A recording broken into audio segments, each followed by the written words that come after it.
Welcome, friend, to this peaceful hour where we gently peel back the layers of time. Tonight, our story takes place in a world far removed from ours, but still tenderly human. Whether you're drifting off or just looking to slow the pace of your evening, I'm grateful you're here. I'd love to hear where you're listening from, what city or country, and what time it is as you press play. It always amazes me how history can bring strangers together. If this kind of calm historical storytelling brings you peace, consider subscribing. We have many more stories to lull us into the quiet night. This is the story of medieval medicine, a tale so shocking that you might find yourself grateful for every modern medical convenience we take for granted.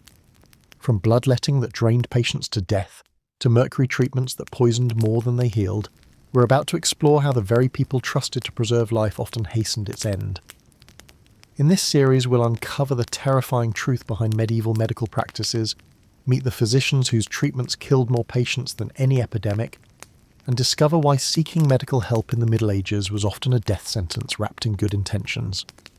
We'll walk through the smoke-filled chambers of medieval hospitals, witness procedures that would make modern surgeons faint, and reveal how superstition masqueraded as science for centuries. But before we begin this dark journey, let me share something that will shock you. During the height of medieval medicine, survival rates were often higher among those who received no treatment at all. Peasants who couldn't afford a physician's care frequently outlived nobles who could access the best medical minds of their time. This isn't coincidence. This is the devastating reality of an era when medicine was more dangerous than the diseases it claimed to cure. Now, you might wonder how such a paradox could exist. How could the healing arts become instruments of death? The answer lies in a perfect storm of ignorance, arrogance, and misguided tradition that created a medical system built on foundations of sand. Medieval physicians, trained in the prestigious universities of Europe, carried themselves with the confidence of scholars. They wore long robes, consulted ancient texts, and spoke in learned Latin. To the common people, they appeared as wise men blessed with divine knowledge. Yet beneath this veneer of sophistication lay a medical philosophy so fundamentally flawed that it turned healers into unwitting agents of destruction. The cornerstone of medieval medicine rested on the theory of the four humours, an ancient Greek concept that had survived over 1,000 years without significant challenge. According to this theory, the human body contained four essential fluids: blood, phlegm, yellow bile, and black bile. Health depended on maintaining a perfect balance between these humours, while illness resulted from their imbalance. This might sound reasonable in theory, but the practical applications were nothing short of catastrophic. When a patient presented with fever, physicians diagnosed an excess of blood and prescribed immediate bloodletting. When someone suffered from melancholy, they attributed it to too much black bile and recommended purging. Every symptom, every ailment, every disease was forced into this rigid framework, regardless of whether it made sense. The tragedy wasn't just that this theory was wrong. The tragedy was that physicians applied it with unwavering conviction, often escalating treatments when patients failed to improve. If a little bloodletting didn't work, they prescribed more. If gentle purging proved ineffective, they recommended stronger paratives. The sicker a patient became, the more aggressive the treatment grew, creating a vicious cycle that often ended in death. But the four humours theory was just the beginning. Medieval medicine was a labyrinth of dangerous practices, each more perilous than the last. Physicians regularly prescribed mercury for various ailments, slowly poisoning their patients with what they believed was a miracle cure. They performed trepanning, drilling holes in skulls to release evil spirits, often causing fatal brain infections. They administered enemas containing wine, honey, and soap with such frequency that patients died from dehydration and electrolyte imbalances. Perhaps most shocking of all was the medieval physicians' complete ignorance of basic hygiene. They moved from patient to patient without washing their hands, spreading disease with every examination. They reused surgical instruments without cleaning them, turning minor procedures into death sentences. They prescribed remedies containing animal dung, believing that if something smelled terrible, it must be powerful medicine. The contrast between medieval medical theory and practice reveals something deeply disturbing about human nature.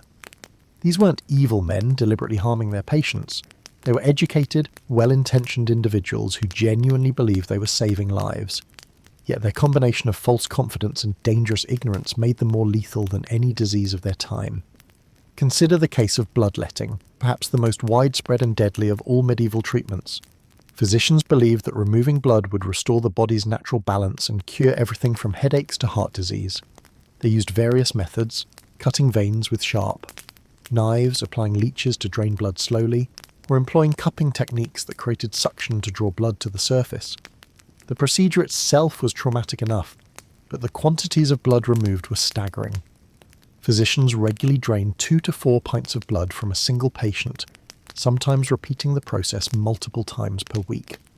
For context, losing just 1 pint of blood is enough to cause weakness and dizziness in a healthy adult. Losing multiple pints can lead to shock, organ failure, and death. Yet medieval physicians interpreted their patient's weakening condition as proof that the treatment was working. When a fevered patient became pale and listless after bloodletting, doctors congratulated themselves on successfully reducing the excess heat in the body. When patients lost consciousness, physicians saw it as evidence that the harmful humours were finally being expelled. They mistook the symptoms of severe blood loss for signs of recovery, often continuing treatment until their patients died from the very cure meant to save them. The most heartbreaking aspect of bloodletting was its democratic application. Rich and poor, young and old, healthy and sick, everyone was subject to this treatment.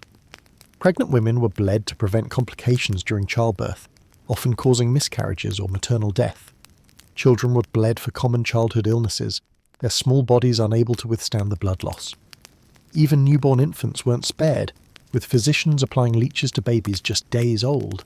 The persistence of bloodletting reveals another disturbing truth about medieval medicine: its resistance to evidence. Despite centuries of poor outcomes, despite countless patients who died shortly after being bled, despite the obvious correlation between bloodletting and death, physicians continued to defend and practice this treatment. They explained away failures by claiming the patient had consulted them too late, or that the disease was simply too advanced for any cure. This willful blindness to evidence wasn't limited to bloodletting. It characterized the entire medieval medical establishment. When mercury treatments caused patients' teeth to fall out and their jaws to rot away, physicians attributed these symptoms to the disease being purged from the body.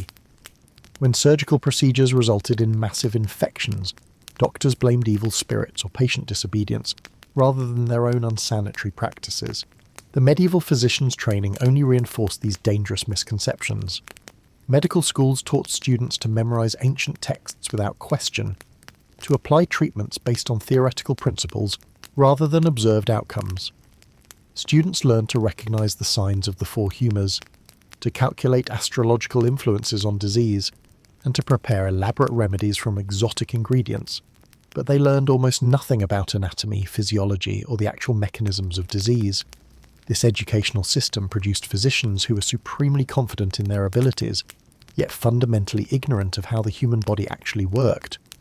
They could recite lengthy passages from Galen and Hippocrates, but they couldn't distinguish between correlation and causation. They understood complex theories about planetary influences on health, but they didn't know that washing their hands could prevent infection. The result was a medical profession that combined intellectual arrogance with practical incompetence in the most dangerous possible way. Medieval physicians genuinely believed they possessed superior knowledge, which made them dismissive of alternative approaches and resistant to change.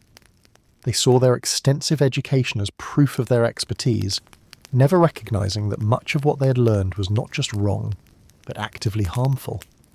This toxic combination of false confidence and deadly ignorance created a medical system that was, quite literally, more dangerous than no medical system at all.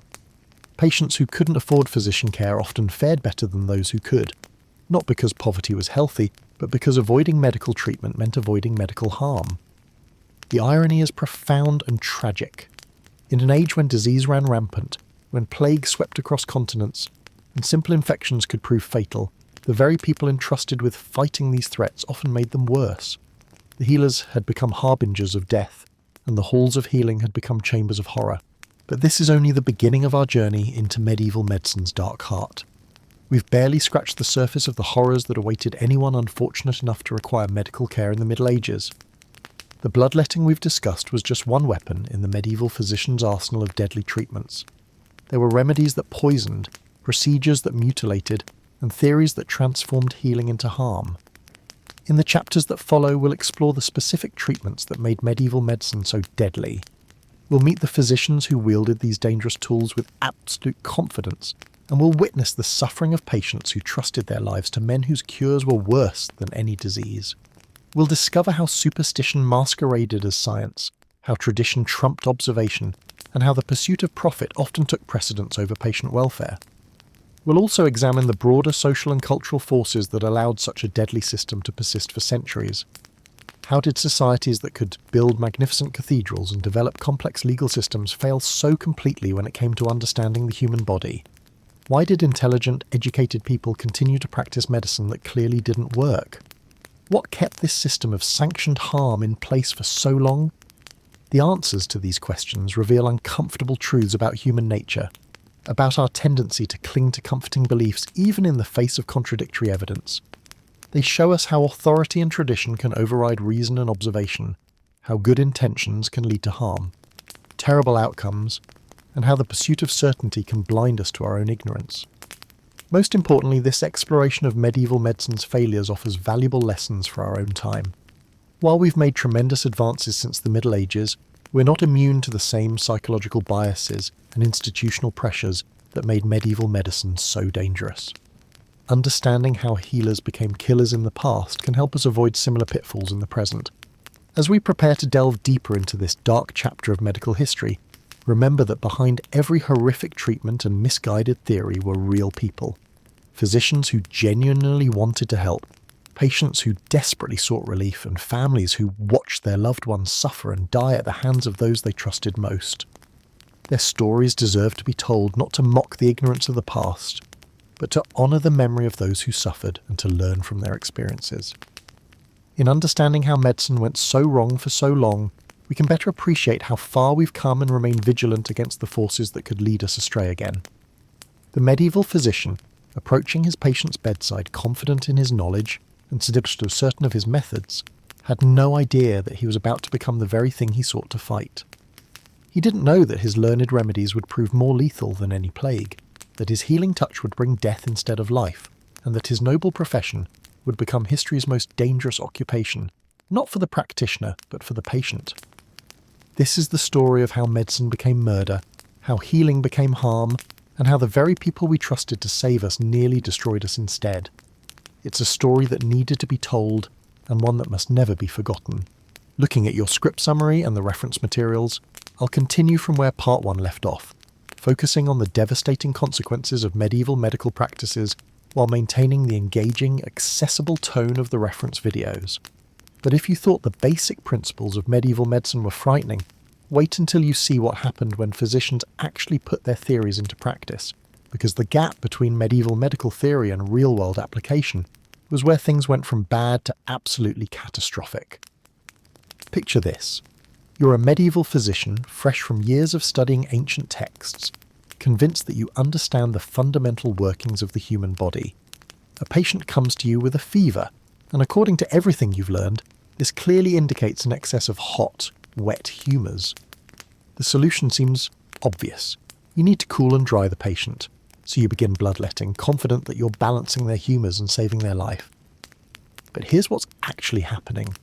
Your patient likely has some kind of infection, maybe pneumonia, maybe sepsis, maybe typhoid fever.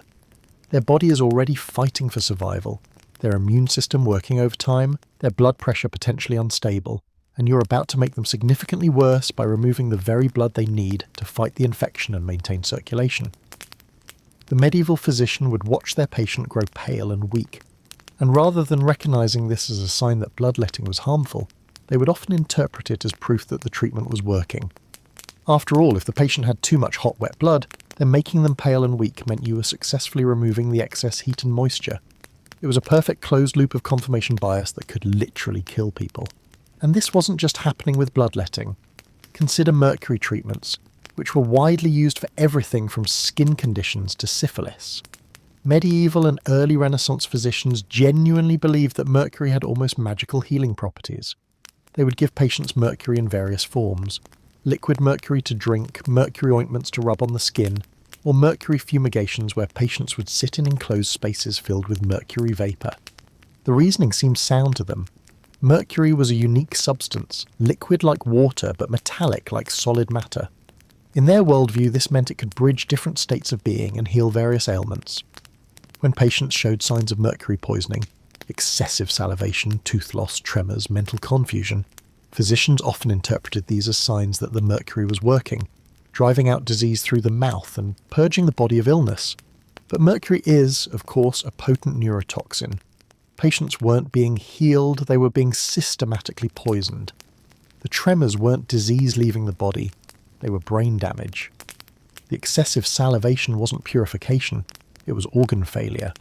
And the mental confusion wasn't spiritual cleansing, it was cognitive destruction. The tragic irony is that many patients probably would have recovered from their original ailments if left alone. A mild skin rash might have cleared up on its own, early-stage syphilis might have gone into remission, but the mercury treatment could cause permanent neurological damage, kidney failure, or death. Then there's trepanning, the practice of drilling holes in people's skulls. This procedure was performed for headaches, mental illness, epilepsy, and head injuries. The theory was that drilling holes would release evil spirits, reduce pressure, or allow bad humours to escape from the brain. Now, to be fair, there are rare modern medical situations where relieving pressure on the brain can be life-saving. But medieval physicians were performing trepanning with crude tools, no anaesthesia, no understanding of sterile technique, and no real knowledge of brain anatomy.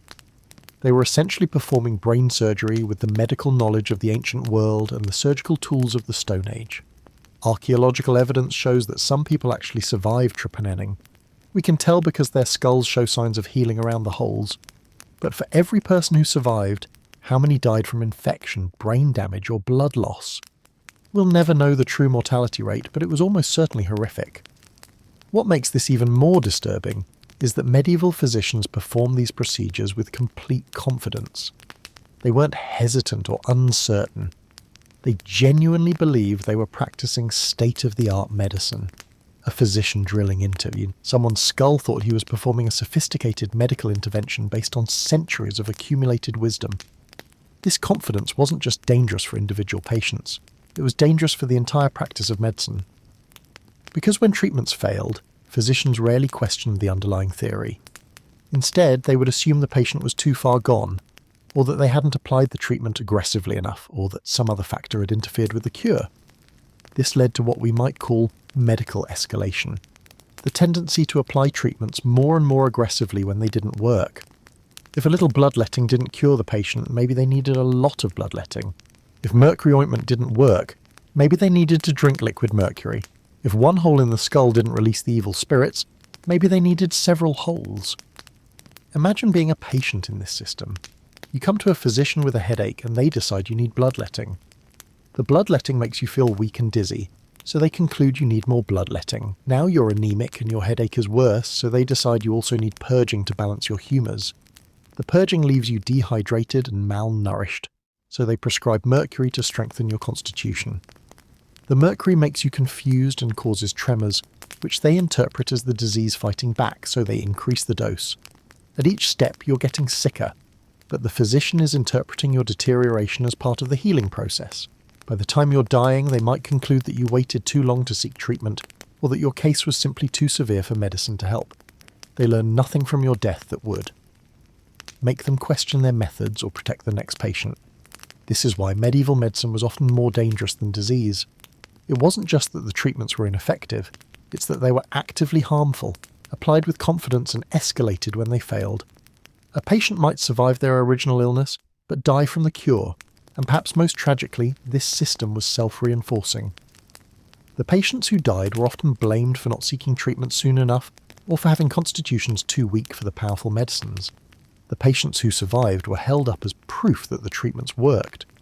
And the physicians, surrounded by a culture that revered ancient wisdom and distrusted innovation, rarely had the intellectual framework to question whether their interventions were actually helping. This wasn't malice or stupidity. It was the inevitable result of practicing medicine without scientific method, without controlled studies, without statistical analysis, and without a culture that valued empirical evidence over theoretical authority. Medieval physicians were trapped in a system of knowledge that made it nearly impossible to learn from their mistakes or recognise when their treatments were causing more harm than good. The consequences rippled through medieval society in ways we can barely imagine today. Families lost breadwinners not to disease but to the treatments for disease. Women died in childbirth not just from complications but from medical interventions that made those complications worse. Children were subjected to bloodletting and purging that left them permanently weakened.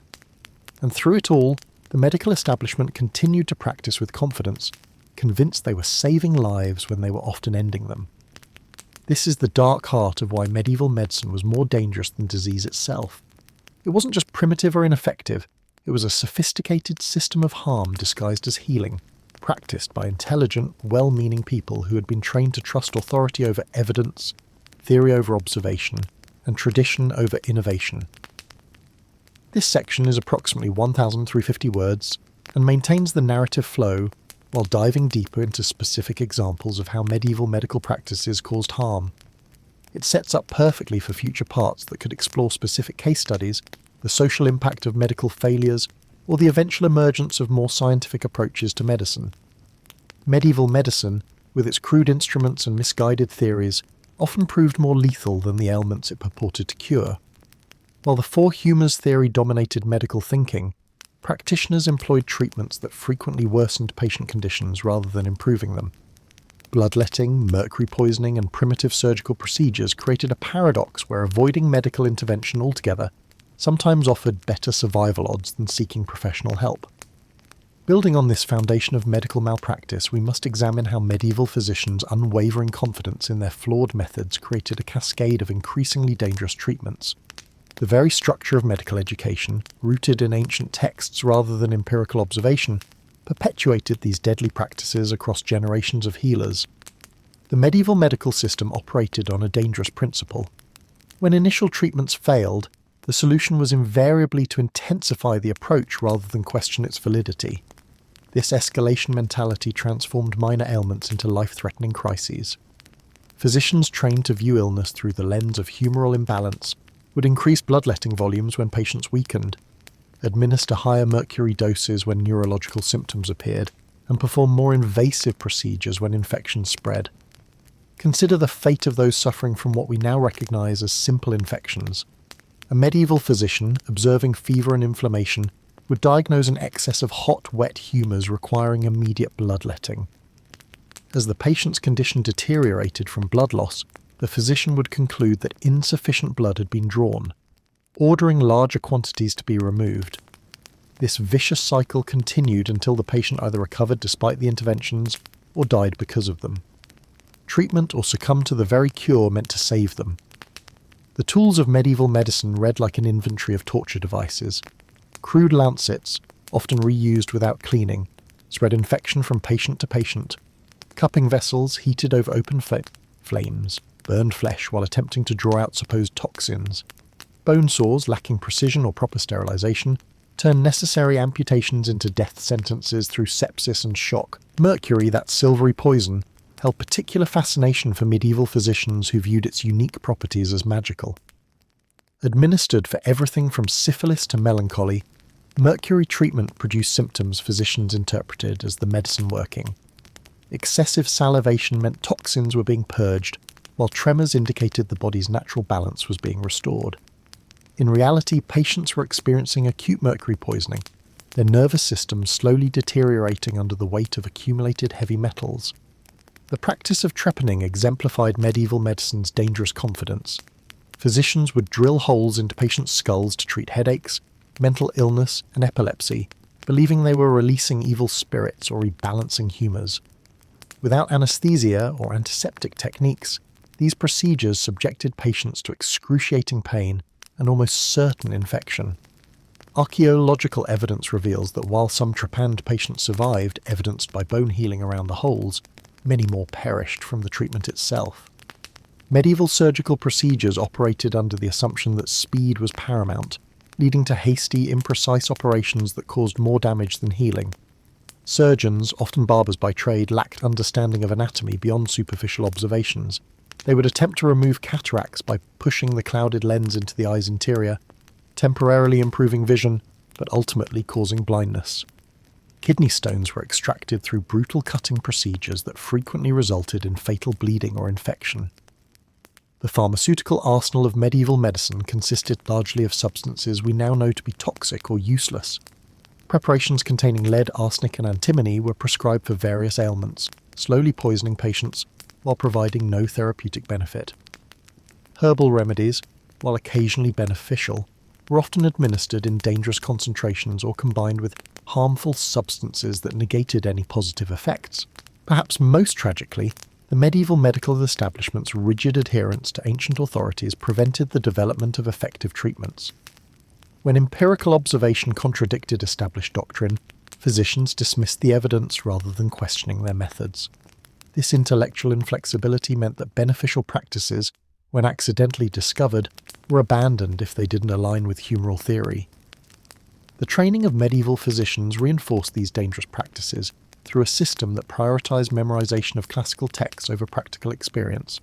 Students learned to recite Galen's theories word for word, but received little hands-on training with actual patients. This academic approach produced physicians who could eloquently describe the four humours, but couldn't recognize when their treatments were killing their patients. The social dynamics of medieval medicine further compounded the problem.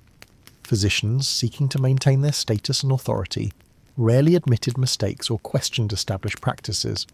When treatments failed, they blamed patient non-compliance, astrological influences, or divine will rather than examining their own methods. This professional arrogance prevented the self-correction that might have led to improved practices. The economic incentives of medieval medicine also worked against patient welfare.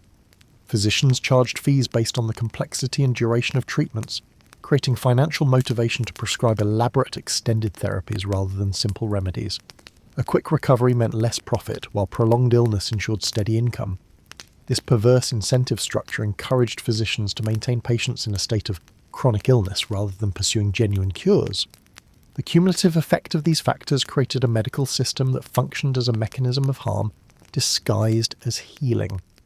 Patients who might have recovered naturally from minor ailments instead found themselves trapped in cycles of increasingly dangerous treatments.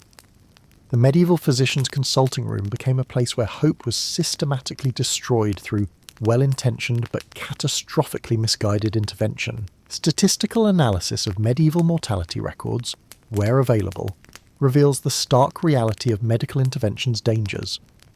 Plague victims who received no medical treatment often had better survival rates than those subjected to bloodletting and mercury therapy.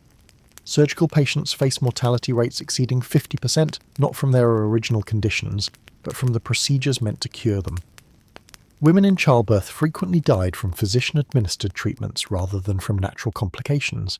The psychological impact of medieval medicine extended beyond physical harm. Patients already suffering from illness endured additional trauma from painful, ineffective treatments. Families watched helplessly as loved ones deteriorated under medical care, creating lasting distrust of healing practices. Communities developed fatalistic attitudes toward illness, viewing disease as inevitably fatal regardless of intervention, which paradoxically may have saved lives by discouraging medical consultation. The legacy of medieval medicine's failures eventually contributed to the scientific revolution's emphasis on empirical observation and experimental verification. The accumulated evidence of medical ineffectiveness forced later generations to question established authorities and develop new approaches based on direct observation rather than ancient texts. However, this transformation came at the cost of countless lives lost to treatments that epitomize medicine's capacity for harm when divorced. From scientific understanding, medieval medicine's fundamental flaw lay not in its practitioners' intentions but in their absolute confidence in demonstrably harmful methods. This confidence, reinforced by institutional authority and social expectations, created a system where admitting error was virtually impossible, and where escalating failed treatments was seen as virtuous persistence rather than dangerous stubbornness. The result was a medical establishment that systematically harmed those it claimed to help, creating a historical period where disease itself was often less dangerous than the cure. Why medieval medicine was more dangerous than disease, Part 4. The very tools and techniques that medieval physicians believed would heal often became instruments of suffering and death. Take the common practice of bloodletting, which dominated medical treatment for over 1,000 years. Physicians would slice open veins or apply leeches to drain what they believed was corrupted blood, often removing pints at a time from already weakened patients. A fevered child might lose a quarter of their blood volume in a single session, their small body growing pale and cold as the physician confidently declared the treatment a success. The irony was devastating.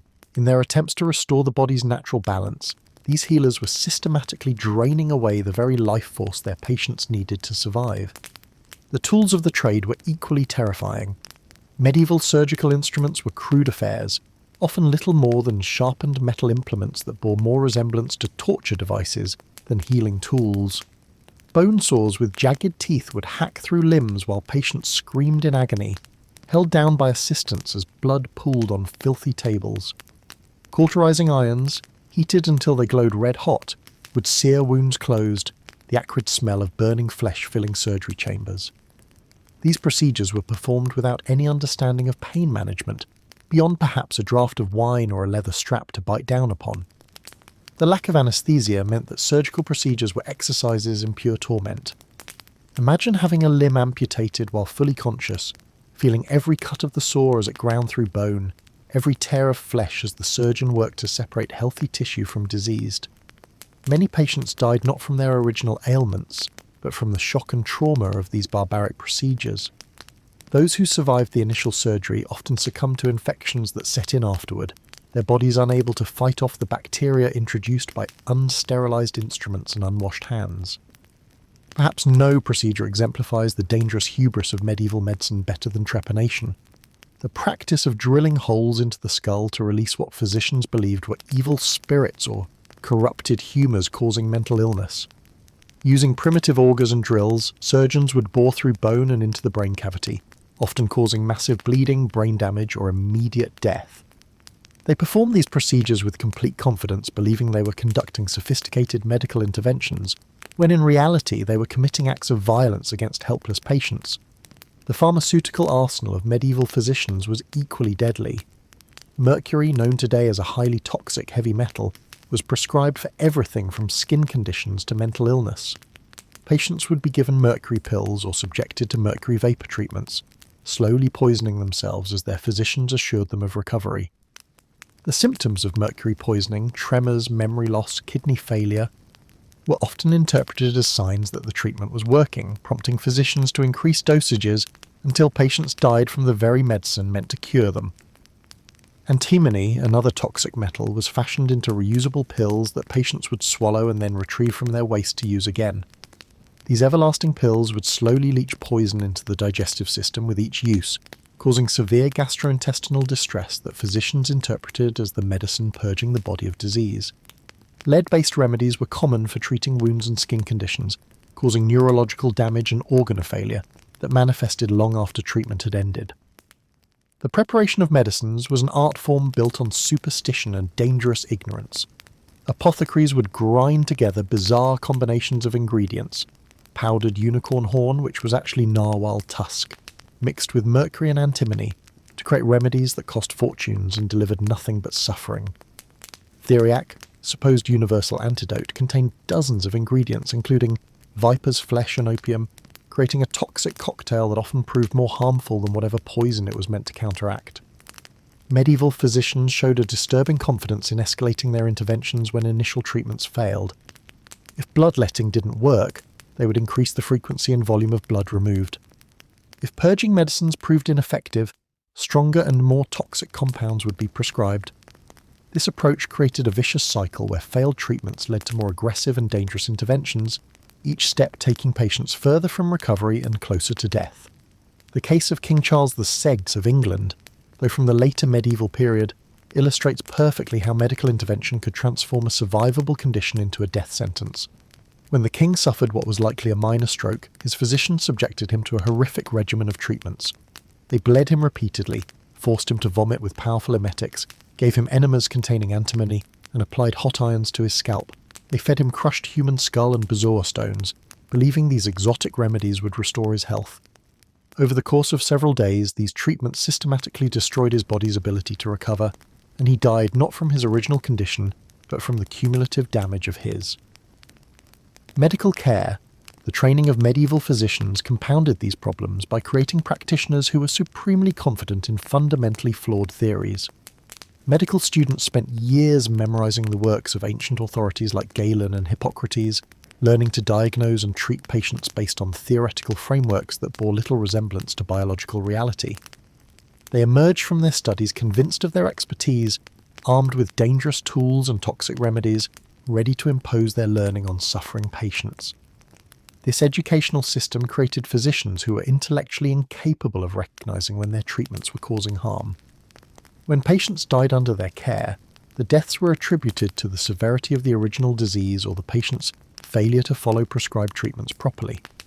The possibility that the medicine itself might be at fault was rarely considered, as this would require questioning the entire theoretical foundation upon which their practice was built. The social status of physicians further insulated them from accountability. As educated men of standing in their communities, their word carried enormous weight. When they declared that a patient's death resulted from natural causes rather than medical intervention, few dared to question their authority. This created an environment where dangerous practices could persist unchallenged, with each generation of physicians passing on deadly techniques to their students without critical examination. The economics of medieval medicine also incentivized harmful practices. Physicians charged higher fees for more complex and dramatic treatments, creating financial motivation to prescribe elaborate regimens involving multiple bleedings, exotic medicines, and lengthy procedures.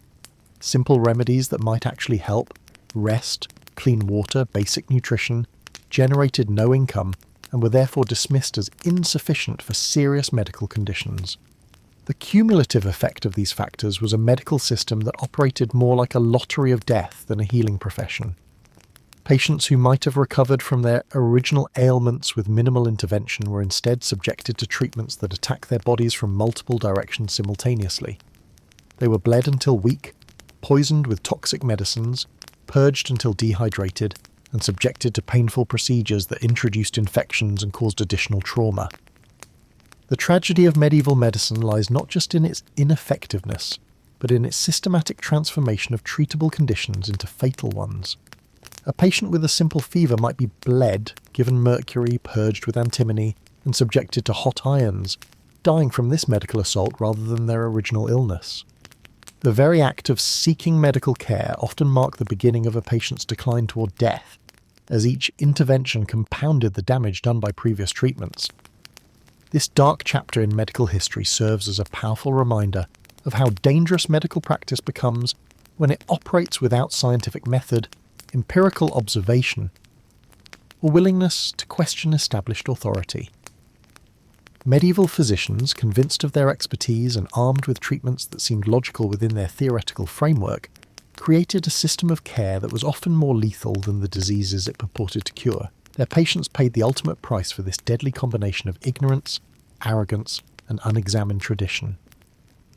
Looking at the provided reference files and the script summary you've given, I'll continue from where the previous parts left off, focusing on the dangerous medical interventions that compounded the problems of disease in medieval times. The most insidious aspect of medieval medicine wasn't simply its ineffectiveness, but how it actively accelerated death through systematic poisoning. Mercury, that gleaming liquid metal that fascinated medieval physicians, became their weapon of choice against a bewildering array of ailments, from syphilis to melancholy, from skin conditions to digestive complaints. Mercury was prescribed with the confidence of men who believed they were wielding divine healing power.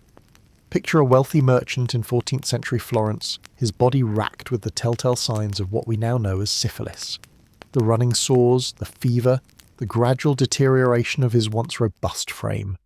He seeks out the most learned physician in the city, a man who has studied at the prestigious universities of Salerno and Montpellier. This doctor, draped in his long robes and armed with his most precious medical texts, examines the patient with great ceremony.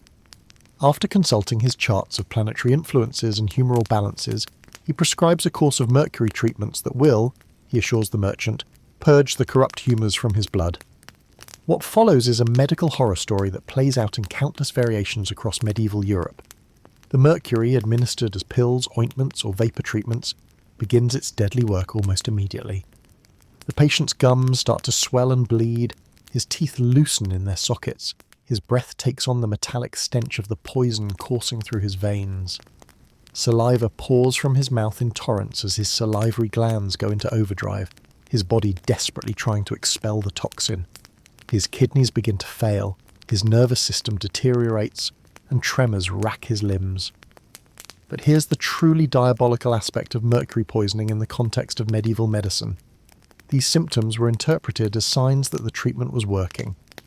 The excessive salivation, the physician explained with scholarly authority, was evidence that the corrupt humours were being expelled from the body. The tremors showed that the medicine was driving out the disease. The bleeding gums proved that the blood was being purified. Each horrifying symptom of a mercury poisoning was reframed as a victory in the battle against disease. The patient, trusting in his doctor's expertise and desperate for relief from his original ailment, endures week after week of this systematic poisoning. His family watches helplessly as he wastes away, not from the syphilis that brought him to seek treatment, but from the mercury that was supposed to cure him. When he finally dies, writhing in agony as his organs shut down one by one, the physician records another tragic case of a patient who succumbed to disease despite the best efforts of medical science. This wasn't an isolated incident or the result of one rogue physician's incompetence. Mercury treatment was standard medical practice endorsed by the most prestigious medical authorities of the age and taught in the finest universities. The great physician Paracelsus, whose influence shaped medical thinking for centuries, famously declared that the dose makes the poison, seemingly oblivious to the fact that there was no safe dose of mercury for human consumption. His followers prescribed mercury with religious fervour, convinced they were following the path of enlightened medicine. The mercury epidemic extended far beyond individual cases of medical malpractice. Entire communities were slowly poisoned, as hat makers, mirror manufacturers, and other craftsmen who worked with mercury in their trades developed the characteristic symptoms of chronic poisoning. The phrase "mad as a hatter" wasn't merely a colourful expression, it was a grimly accurate description of the neurological damage caused by occupational mercury exposure. Yet even as the evidence mounted that mercury was destroying lives, the medical establishment clung to its mercurial remedies with the tenacity of true believers. Consider the broader implications of this medical catastrophe. In an age when life expectancy was already brutally short, when disease and malnutrition claimed lives with ruthless efficiency, medieval medicine managed to make survival even more precarious. Patients who might have recovered from their original ailments with rest and time instead found themselves fighting a two-front war, against both disease and their supposed cure. The very act of seeking medical help became a gamble with death, where the cure was often more lethal than the condition it purported to treat. The psychological dimension of this medical nightmare cannot be understated. Imagine the terror of a patient who, having placed his trust in the most learned men of his age, begins to realise that his treatment is killing him. But he cannot simply stop, for to do so would be to admit that everything he believes about medicine, about the natural order, about the wisdom of his betters, is fundamentally wrong. The cognitive dissonance must have been overwhelming. Better to believe that his suffering serves a higher purpose, that his agony is the price of eventual healing, than to confront the horrifying possibility that his doctors are charlatans and his medicine is poison. The mercury madness reveals perhaps the most chilling aspect of medieval medicine, its complete imperviousness to evidence. Generation after generation of physicians watched their patients die horrible deaths from mercury poisoning, yet they never connected the treatment to the outcome. They were so convinced of their theoretical framework, so certain that their understanding of humoral medicine was correct, that they interpreted every piece of contradictory evidence as confirmation of their beliefs. When patients died from mercury poisoning, it proved that the disease was more serious than initially thought. When patients survived despite mercury treatment, it proved that mercury was effective. This kind of intellectual blindness, this ability to maintain absolute confidence in the face of overwhelming contrary evidence, made medieval medicine not just ineffective but actively deadly. The tragedy compounds when we consider that many of the diseases medieval physicians treated with mercury would have resolved on their own, given time and basic supportive care. Skin conditions that required nothing more than cleanliness and patience were instead treated with mercury ointments that caused additional lesions and systemic poisoning. Digestive complaints that might have benefited from dietary changes were met with mercury pills that destroyed the very organs they were meant to heal. Mental ailments that could have been managed with rest and compassion were subjected to mercury vapour treatments that induced genuine madness. But mercury was just one arrow in medieval medicine's quiver of death. The practice of bloodletting, perhaps even more ubiquitous than mercury treatment, claimed lives on an even grander scale. Unlike mercury poisoning, which at least had the decency to kill relatively quickly, bloodletting was a slow strangulation of the body's life force, a methodical draining of the very substance that kept patients alive. The theoretical foundation of bloodletting rested on the ancient Greek concept of the four humours: blood, phlegm, yellow bile, and black bile. According to this system, disease resulted from an imbalance of these humours, and health could be restored by removing the excess humour. Since blood was considered the most abundant and easily accessible humour, it became the primary target for therapeutic intervention. What medieval physicians failed to understand was that blood wasn't simply one humour among four, it was the very medium through which life flowed through the body. The tools of bloodletting were as varied as they were horrifying. The phlegm, a sharp blade attached to a handle, was used to open veins with surgical precision. The scarificator, a device fitted with multiple spring-loaded blades, could create dozens of simultaneous cuts across a patient's skin. Cupping glasses heated and applied to create suction drew blood through the skin's surface. And then there were the leeches, those writhing, blood-gorged creatures that medieval physicians applied with the same confidence that modern doctors prescribe antibiotics. The amount of blood removed during a typical bleeding session would shock modern sensibilities. Medieval medical texts routinely recommended removing anywhere from 1 to 3 pints of blood, quantities that would leave a healthy person weak and dizzy, and could easily prove fatal to someone already compromised by disease. Yet physicians believed they were providing the most advanced medical care available, following procedures that had been refined over centuries of scholarly study.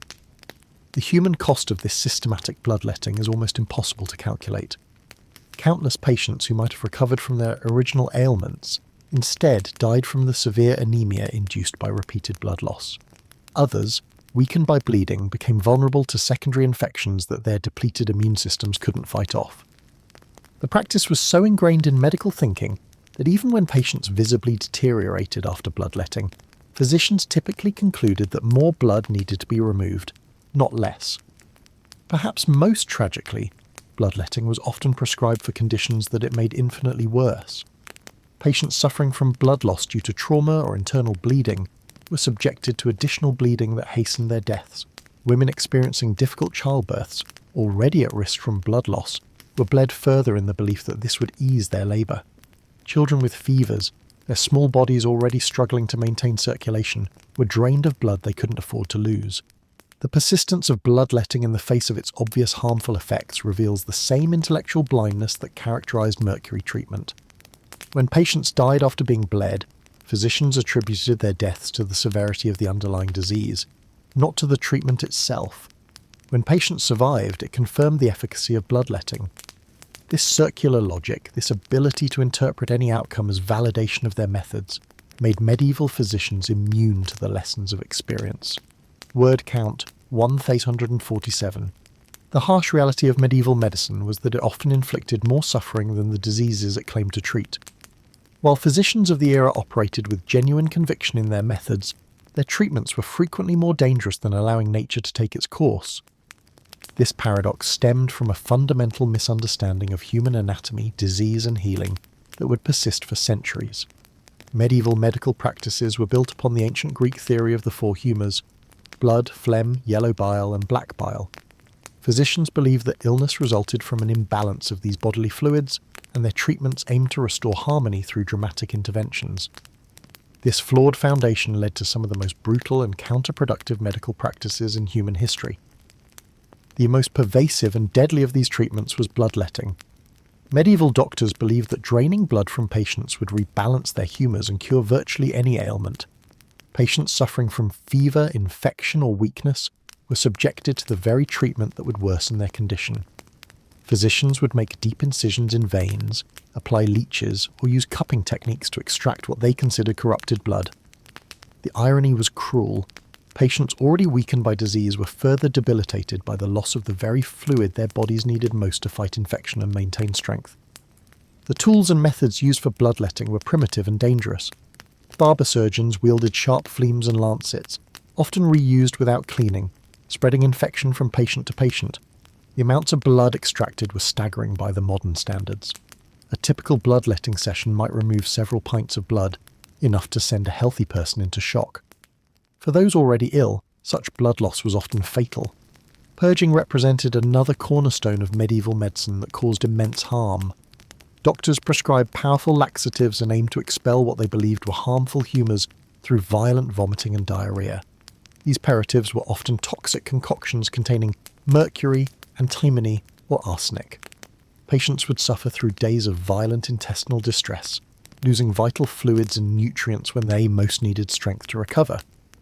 The dehydration and electrolyte imbalances caused by purging killed countless patients who might have survived their original ailments. The medieval pharmacopoeia was a catalogue of toxins masquerading as medicine. Mercury, despite its known toxicity, was prescribed for conditions ranging from syphilis to melancholy. Patients who survived the initial treatment often suffered permanent neurological damage, kidney failure, and tooth loss from mercury poisoning. Lead was another common ingredient in medieval remedies, slowly poisoning patients while providing no therapeutic benefit. Arsenic, antimony, and other heavy metals were routinely administered as cures, creating new diseases while failing to address the original complaints. Perhaps most shocking to modern sensibilities was the practice of trepanning, drilling holes in patients' skulls to release evil spirits or relieve pressure on the brain. Medieval surgeons performed this procedure with crude tools and no understanding of sterile technique. While some patients survived, many died from infection, bleeding, or brain damage. The procedure was based on supernatural beliefs rather than medical knowledge, yet it was performed with the same confidence as any other treatment. Surgical procedures in medieval times were exercises in endurance and luck.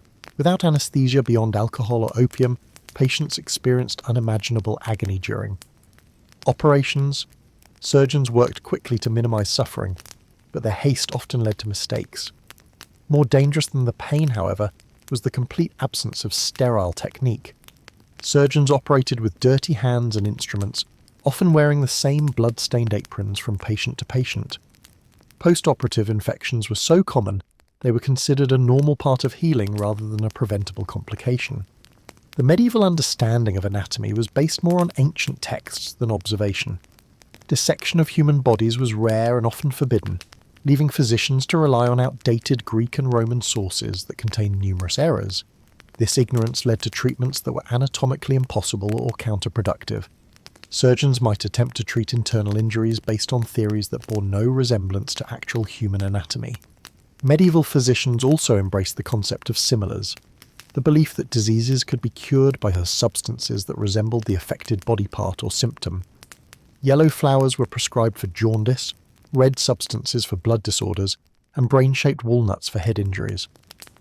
This sympathetic magic approach to medicine delayed the development of evidence-based treatments and led patients to consume ineffective or harmful substances.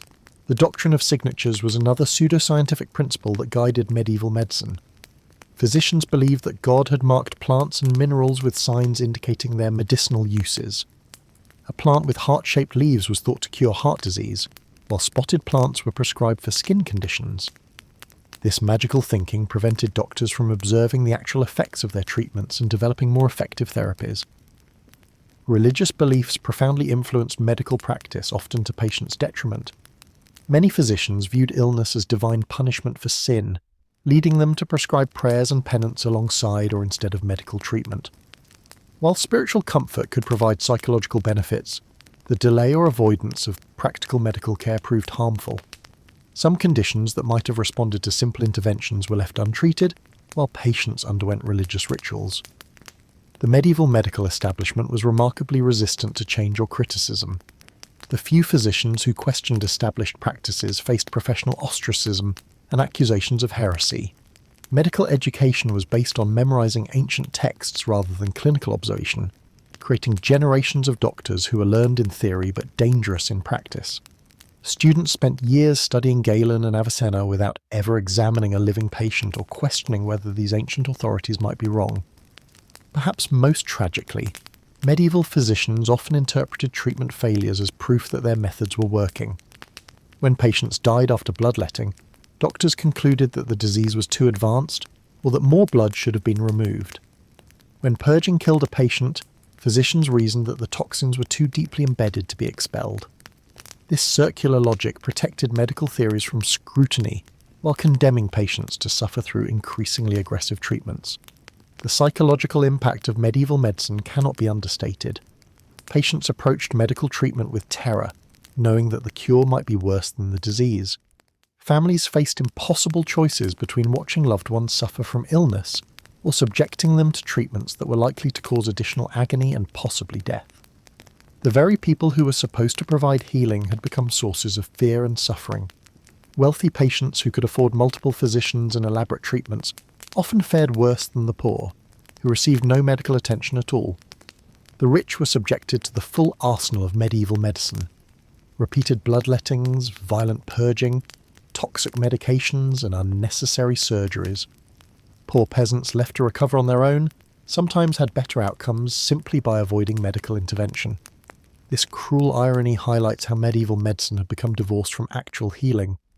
The cumulative effect of these harmful practices was a medical system that actively impeded recovery and shortened lives.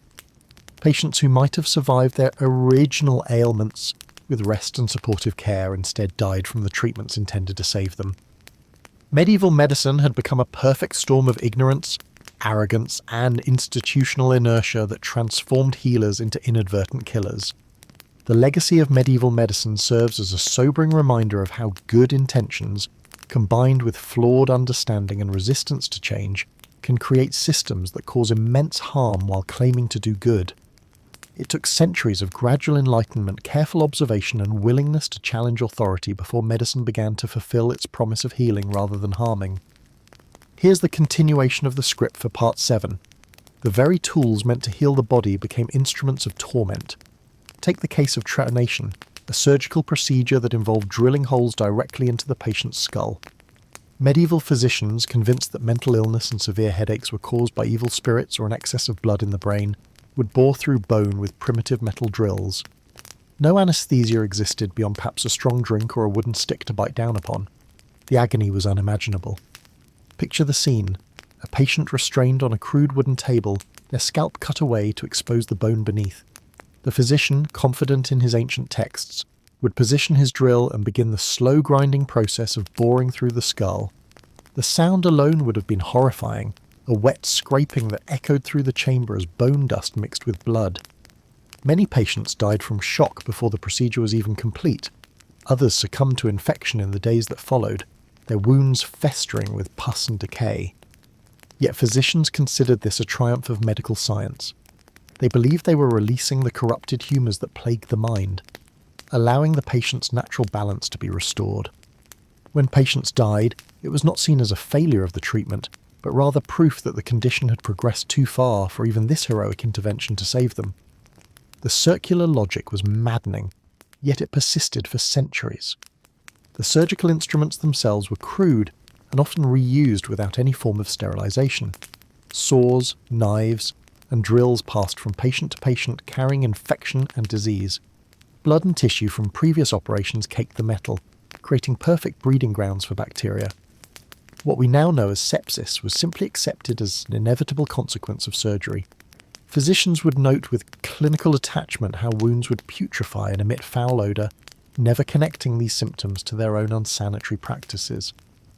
Consider the medieval treatment for kidney stones, a condition that caused excruciating pain and often proved fatal. Rather than attempting to dissolve or naturally pass the stones, physicians would perform what they called cutting for the stone.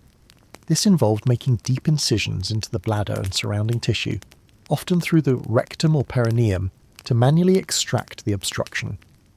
The procedure was performed without any understanding of anatomy, often severing vital blood vessels or puncturing organs in the process. The mortality rate for such operations approached 90%, yet they were performed regularly. Patients would beg for relief from their agonizing symptoms, and physicians, confident in their methods, would assure them that surgery offered their only hope. The irony was that many of these stones would have passed naturally given time, but the intervention of medieval medicine transformed a treatable condition into a death sentence. Even more disturbing was the practice of live dissection for teaching purposes. While human dissection was theoretically forbidden by the Church, ambitious physicians would sometimes circumvent these restrictions by performing therapeutic procedures on living patients under the guise of treatment. They would open the abdomen to examine the organs within, describing their findings to assembled students while the patient writhed in agony. Death was inevitable, but the physician's reputation for bold intervention would often be enhanced rather than diminished. The treatment of wounds provides perhaps the most shocking example of medieval medicine's capacity for harm. Rather than keeping injuries clean and allowing natural healing, physicians would deliberately introduce foreign substances into open wounds. They believed that pus formation was necessary for proper healing, a concept they called laudable pus. To encourage this, they would insert dirty cloth, animal hair, or even excrement into wounds, then seal them shut to prevent the beneficial corruption from escaping. The result was invariably gangrene, as tissue died and turned black. Physicians would celebrate the success of their treatment. The putrid smell and visible decay were seen as positive signs that the body was expelling its corrupted humours. Only when limbs began to fall off or patients died from systemic infection would they consider that perhaps their methods required adjustment. Even then, they typically concluded that they simply hadn't introduced enough foreign matter, or that the treatment had been applied too late. Childbirth, already dangerous in an era without modern obstetrics, became far more perilous when physicians intervened. They believed that difficult labours were caused by the mother's moral failings or an imbalance of humours. Their treatments included forcing women to drink mercury, inserting sharp instruments into the birth canal to encourage delivery, or performing crude caesarean sections without any understanding of anatomy or infection control. The mortality rate for both mothers and infants skyrocketed when physicians attended births compared to when experienced midwives handled deliveries naturally. Yet the prestige of having a learned physician present drove wealthy families to request their services, unknowingly condemning their loved ones to unnecessary suffering and death. Perhaps most tragic of all was the treatment of children. Medieval physicians viewed young patients as simply smaller versions of adults, applying the same brutal treatments without regard for their delicate constitution. Children were bled until they fainted, given massive doses of mercury that destroyed their developing nervous systems, and subjected to surgical procedures that would have challenged even healthy adults. The sight of a child convulsing from mercury poisoning was interpreted as evidence that the treatment was working, driving out the disease through violent expulsion. Parents, desperate to save their sick children, would hold them down as physicians administered increasingly toxic remedies. The weaker the child became, the more aggressive the treatment, creating a vicious cycle that almost invariably ended in death. The psychological trauma inflicted by medieval medicine cannot be overlooked either. Patients lived in constant terror of falling ill, knowing that seeking treatment often meant enduring torture that would make their original condition seem mild by comparison. The very sight of a physician approaching with his bag of instruments would send people fleeing, preferring to take their chances with disease rather than submit to the cure. This terror was justified by centuries of experience. Families had watched loved ones enter treatment with minor ailments, only to emerge as broken, dying shells of their former selves. The reputation of medicine as a source of suffering rather than healing became so entrenched that many people developed elaborate superstitions and folk remedies specifically to avoid consulting trained physicians. Yet the medical establishment's confidence never wavered. Each failed treatment was explained away by increasingly complex theories about individual constitutions, planetary influences, or divine intervention. The fundamental assumption that their methods were sound remained unquestioned, even as body counts mounted and communities learned to fear the physician's arrival more than the plague itself. The economic incentives also perpetuated this deadly cycle. Physicians charged substantial fees for their services, with more dramatic and invasive treatments commanding higher prices. A simple herbal remedy might cost a few coins, but bloodletting, surgery, or exotic chemical preparations could bankrupt a family. The financial pressure to justify these enormous costs led physicians to develop increasingly elaborate and dangerous protocols, convincing themselves and their patients that more expensive necessarily meant more effective. This created a perverse marketplace where the wealthy literally paid premium prices to receive treatments that were far more likely to kill them than help them. The poor, unable to afford physician services, often had better survival rates simply because they couldn't access the deadly interventions that medieval medicine offered. The legacy of medieval medicine serves as a stark reminder of how good intentions combined with false confidence and resistance to evidence, can create systems of institutionalized harm. These physicians genuinely believed they were helping their patients, yet their rigid adherence to flawed theories and their unwillingness to acknowledge failure created a medical establishment that functioned more as an engine of suffering than healing. The transition away from these practices would take centuries, requiring not just new knowledge, but a fundamental shift in how medical practitioners approach their craft. The recognition that first do no harm needed to become medicine's guiding principle, rather than the medieval assumption that dramatic intervention was always preferable to watchful waiting. As we reflect on this dark chapter in medical history, we gain a deeper appreciation for the scientific method, evidence, its practice, and the ethical frameworks that guide modern healthcare. The suffering endured by countless medieval patients was not in vain if it teaches us the vital importance of questioning authority, demanding evidence, and never allowing confidence to substitute for competence in matters of life and death. Looking at your script summary and the reference materials, I can see you need part 8 of a 12-part series about why medieval medicine was more dangerous than disease. Here's the continuation. But perhaps no aspect of medieval medicine was more horrifying than the treatments inflicted upon those suffering from mental ailments. In an age that viewed madness as divine punishment or demonic possession, the unfortunate souls afflicted with what we now understand as mental illnesses faced barbaric interventions that often proved far deadlier than their original conditions. The medieval understanding of mental health was rooted in the same flawed humoral theory that governed all medical practice. Physicians believed that madness resulted from an excess of melancholic humour caused by an overabundance of black bile in the brain. This misguided theory led to treatments that were not merely ineffective but actively destructive to the patient's well-being. Consider the case of Agnes de Montfort, a noble woman who began experiencing what modern physicians would recognise as severe depression following the death of her infant son in 1347. Her family, desperate to restore her to health, summoned the most learned physicians in England. These medical authorities, confident in their ancient wisdom, prescribed a regimen that would horrify any modern observer. First, they subjected Agnes to violent purging, forcing her to vomit repeatedly using powerful emetics made from antimony and mercury. The theory held that expelling the corrupted humours through the stomach would cleanse her mind of its affliction. When this failed to restore her mental equilibrium, they escalated to more extreme measures. The physicians ordered that Agnes be bled extensively, opening veins in her arms, neck, and temples. They drained nearly 2 pints of blood over the course of 3 days, believing that reducing the overall volume of corrupted humours would restore balance to her mind. The bloodletting left her weak, pale, and barely conscious, yet her melancholy persisted. Frustrated by their patients' lack of improvement, the medical men turned to even more drastic interventions. They prescribed a mixture containing ground pearls, crushed emeralds, and powdered unicorn horn, believing these precious substances could counteract the malignant influences affecting her brain. When this costly remedy proved ineffective, they resorted to trepanning.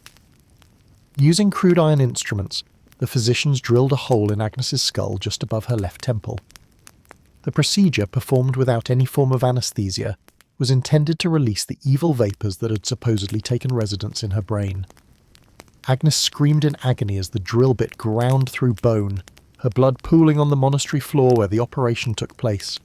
The trepanning, like so many medieval medical procedures, created far more problems than it solved. The opening in Agnes's skull became infected within days, filling with pus and causing excruciating headaches that made her previous melancholy seem mild by comparison. Fever racked her weakened body, and she began experiencing seizures that the physicians attributed to demonic interference. Rather than recognizing their treatments as the cause of Agnes's deteriorating condition, the medical authorities doubled down. Patients became trapped in an escalating spiral of interventions. They prescribed increasingly toxic combinations of mercury, lead, and arsenic, believing that these poisonous substances could drive out the demons they now believed had possessed their patient. Each dose brought Agnes closer to death, while providing no relief from her original psychological distress. Agnes de Montfort died 3 weeks after her treatment began, not from melancholy, but from the cumulative effects of blood loss, infection, heavy metal poisoning, and surgical trauma. Her physicians, rather than questioning their methods, concluded that her case had been too severe for earthly medicine and recommended prayers for her soul. Agnes's story was tragically common throughout medieval Europe. The treatment of mental illness represented one of the most dangerous areas of medieval medicine, where the combination of superstition, religious doctrine and misguided medical theory created a perfect storm of lethal interventions. The medieval approach to treating what they called mania was equally brutal. Patients experiencing what we might recognise as manic episodes were subjected to physical restraints, prolonged isolation, and violent attempts to restore their supposed humoral balance. Physicians would chain manic patients to walls, believing that preventing movement would force the corrupted humours to settle properly within the body. One particularly disturbing practice involved submerging mentally ill patients in freezing water for extended periods. This cold shock therapy was thought to drive out the hot, corrupted humours that caused erratic behaviour. Many patients died from hypothermia during these treatments, but physicians attributed these deaths to the severity of the patient's condition rather than the lethality of the cure. The religious component of mental health treatment added another layer of danger to an already perilous situation. Exorcism was frequently prescribed alongside medical intervention, with priests and physicians working together to assault the patient's condition from both spiritual and physical angles. These exorcisms often involved extended periods of starvation, as evil spirits were thought to flee from bodies weakened by hunger. During exorcism rituals, patients were subjected to loud chanting, violent shaking, and the forced consumption of holy water mixed with various herbs and minerals. Many of these substances were toxic, and the psychological trauma of the exorcism process often worsened the patient's mental state significantly. The treatment of epilepsy, which medieval physicians classified as a form of mental illness, provides another stark example of medicine's potential for harm. Epileptic seizures were attributed to demonic possession or an excess of phlegmatic humour in the brain.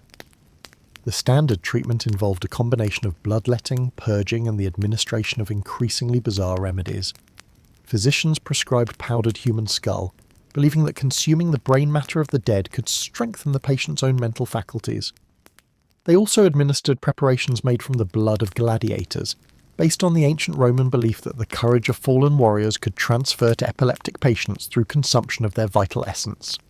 When these remedies failed, physicians often resorted to cauterization, burning specific points on the patient's head with red-hot irons. The theory held that the intense heat would drive out the corrupted humours, causing the seizures. In practice, these treatments left patients with severe burns, infections, and often permanent brain damage from the trauma.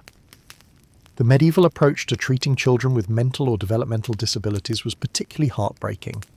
Children who today might be diagnosed with autism, intellectual disabilities, or behavioural disorders were often subjected to the same brutal treatments prescribed for adults, with modifications made only for their smaller size.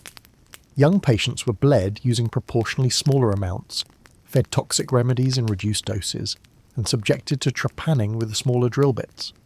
The mortality rate among children receiving these treatments was staggering, with most dying not from their original conditions but from the cumulative effects of medical intervention. The few children who survived medieval psychiatric treatment often emerged more damaged than before, their natural development disrupted by trauma, malnutrition, and the toxic effects of heavy metals. Many became permanently disabled as a direct result of their medical care, creating a cruel irony where the cure proved infinitely worse than the disease. Perhaps most disturbing was the medieval medical profession's complete inability to recognise the harm they were causing. Physicians kept detailed records of their treatments, noting dosages, procedures, and outcomes with meticulous care. Yet when patients died or worsened under their care, they invariably attributed these failures to the severity of the original condition rather than the toxicity of their interventions. This systematic blindness to their own role in patient suffering was reinforced by the theoretical framework that guided medieval medicine. Since their treatments were based on ancient authorities like Galen and Avicenna, questioning their effectiveness would have required challenging the entire foundation of medical knowledge. Such intellectual courage was rare in an age that valued conformity to established doctrine over empirical observation. The economic incentives surrounding mental health treatment also contributed to the escalation of dangerous interventions. Wealthy families, desperate to cure their afflicted relatives, would pay enormous sums for increasingly exotic remedies and procedures. Physicians, eager to justify their fees and maintain their reputations, felt pressure to prescribe ever more elaborate treatments. This created a vicious cycle where the failure of one intervention led not to a reassessment of methods, but to the prescription of additional, often more dangerous procedures. Patients became trapped in an escalating spiral of medical violence, with each failed treatment providing justification for an even more extreme approach. The medieval treatment of mental illness represents perhaps the starkest example of how the medical profession's confidence in its own authority could prove deadly. Armed with elaborate theories and prestigious credentials, physicians wielded their power over society's most vulnerable members with devastating consequences. Their certainty in the face of ignorance, their willingness to escalate when treatments failed, and their complete inability to recognize their own role in causing harm created a perfect storm of medical catastrophe. In the end, medieval medicine's approach to mental health serves as a sobering reminder of how good intentions, coupled with flawed understanding and unchecked authority, can create systems of care that are far more dangerous than the diseases they purport to treat. The patients who suffered under these medieval psychiatrists were victims not just of their mental ailments, but of a medical system that had lost sight of its fundamental obligation to first do no harm. Based on the reference materials and the summary of your existing 8 parts, here's part 9 of your script. As we delve deeper into the heart of medieval medical darkness, we encounter perhaps the most insidious aspect of this entire system, the complete inability to recognize when treatments were making things worse. You see, medieval physicians had constructed such an elaborate web of theoretical justifications that they could explain away any failure, any death, any worsening condition as a proof that they simply hadn't done enough of what they were already doing. Picture this scenario, one that played out countless times across medieval Europe.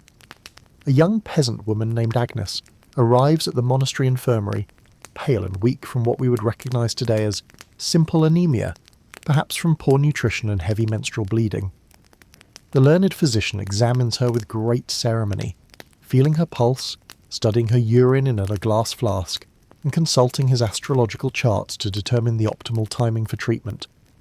The diagnosis comes swiftly, an excess of corrupt blood clearly indicated by her pallor, which paradoxically suggests that bad humours are overwhelming her system. The treatment is obvious: bloodletting, followed by purging to expel the corrupted matter. Agnes submits to having several ounces of blood drawn from her arm, further weakening her already depleted system. When she grows more pale and listless, this is seen not as a sign that the treatment is wrong, but as evidence that the corruption runs deeper than initially thought. More blood is drawn. Powerful laxatives are administered, causing violent diarrhea that dehydrates her further. As Agnes grows weaker, barely able to stand, the physician nods knowingly. The disease is fighting back, he explains to her worried family. This is proof of how necessary the treatment truly is. The corruption is being driven out, but it resists, causing temporary weakness as it flees the body. When Agnes collapses entirely, too weak to lift her head, mercury is prescribed to drive out the remaining poisons. The mercury causes her gums to swell and her teeth to loosen. Clear signs, the physician declares, that the treatment is working. The corrupt matter is being expelled through her mouth. Her hair begins falling out in clumps, another positive sign that the body is purging itself of disease. Agnes dies 3 weeks later, her body completely drained of the very resources it needed to heal. The physician records her death as a victory against a particularly stubborn and virulent disease. Had they not intervened with such vigour, he notes, she surely would have died much sooner.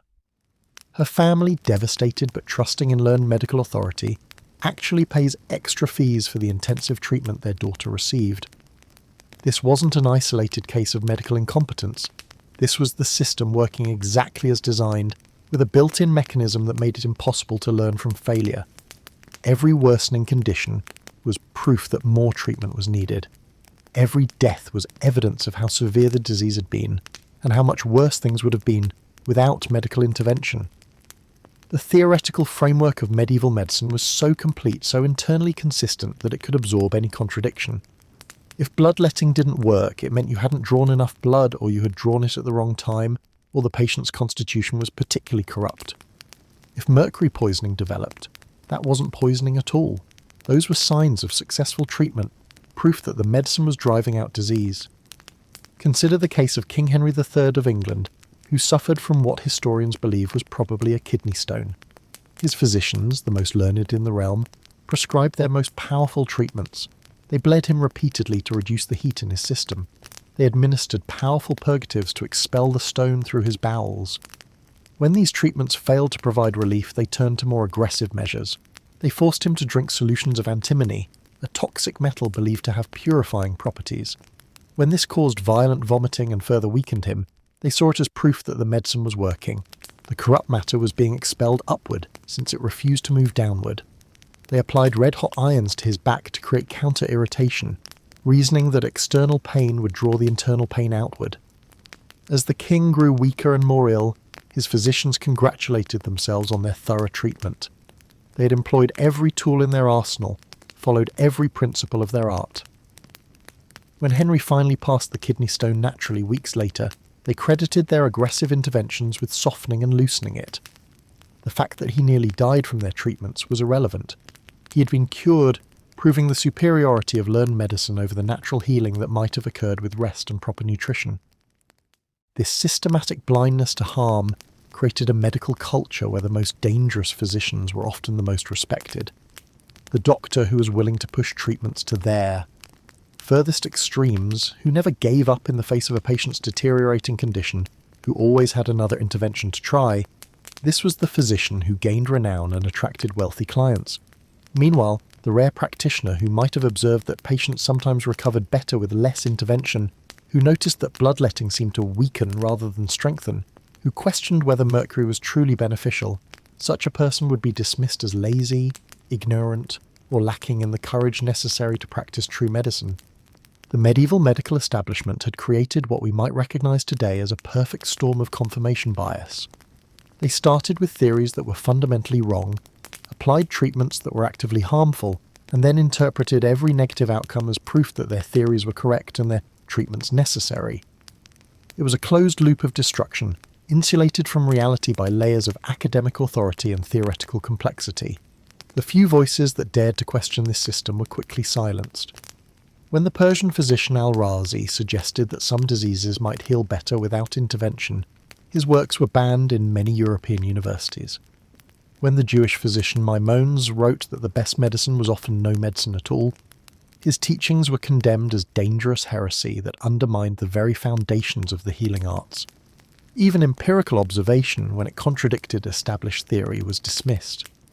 Physicians who noticed that surgical patients died less frequently when their instruments were cleaned were told that cleanliness was irrelevant. Disease came from internal imbalances, not external contamination. Those who observed that women attended by midwives had better outcomes than those treated by physicians were accused of promoting superstition over science. The result was a medical system that had become completely divorced from reality, operating in a theoretical bubble where the sicker the patient became, the more confident the physician grew in his methods. It was medieval medicine's greatest triumph and most catastrophic failure, the creation of a framework so intellectually sophisticated that it could justify any amount of suffering as necessary and beneficial. This systematic inability to recognize harm wasn't just a flaw in medieval medicine, it was its defining characteristic, the feature that made it so much more dangerous than the diseases it claimed to treat. At least diseases had the decency to kill quickly, when they were going to kill at all. Medieval medicine could drag out suffering for weeks or months, all while maintaining the pretense that every moment of agony was a step toward health. And perhaps most tragically, this wasn't malicious. These physicians genuinely believed they were helping. They had dedicated their lives to the study of medicine, memorized countless texts, and applied the most advanced theoretical knowledge of their time. Their failure wasn't one of intention or effort, but of a system so fundamentally flawed that good intentions and hard work only made it more deadly. The next time you visit a modern doctor who admits uncertainty, who says let's wait and see, who recommends the least invasive treatment first, remember that this humility represents one of medicine's greatest advances. The willingness to do less, to acknowledge ignorance, to admit when treatments aren't working. These aren't signs of medical weakness, but of a vision that medieval physicians, for all their learning, never possessed. This part is approximately 150 words and continues the narrative while focusing on the theme of systematic blindness to harm and the self-reinforcing nature of medieval medical failures. It maintains the engaging narrative style of the reference materials, while building toward the climactic understanding of how medieval medicine's theoretical framework made it immune to learning from its mistakes. Looking at your existing script summary and the reference materials, here's part 10 of your 12-part series. The fundamental problem with medieval medicine wasn't just its reliance on flawed theories or dangerous procedures, but something far more insidious. The system was designed to never admit failure. When a patient died from bloodletting, physicians didn't question the practice. They concluded they hadn't bled the patient enough. When mercury poisoning ravaged someone's body, doctors assumed they needed higher doses. When trepanation failed to cure madness, surgeons decided they needed to drill more holes. This wasn't mere stubbornness. It was a carefully constructed intellectual fortress that protected medical authority from scrutiny. Medieval physicians had built an elaborate system of explanations that could account for any outcome while preserving their fundamental beliefs. If a patient recovered, it proved their treatment worked. If a patient died, it meant they had started treatment too late, used insufficient doses, or that the patient's condition was simply too severe. There was literally no outcome that could challenge their methods. Consider the case of King John of England, who died in 1216 after consuming what chroniclers described as a surfeit of peaches and new cider. Modern historians believe he likely succumbed to dysentery, but his physicians at the time diagnosed an excess of hot humours. Their solution: more bloodletting and purging to restore balance.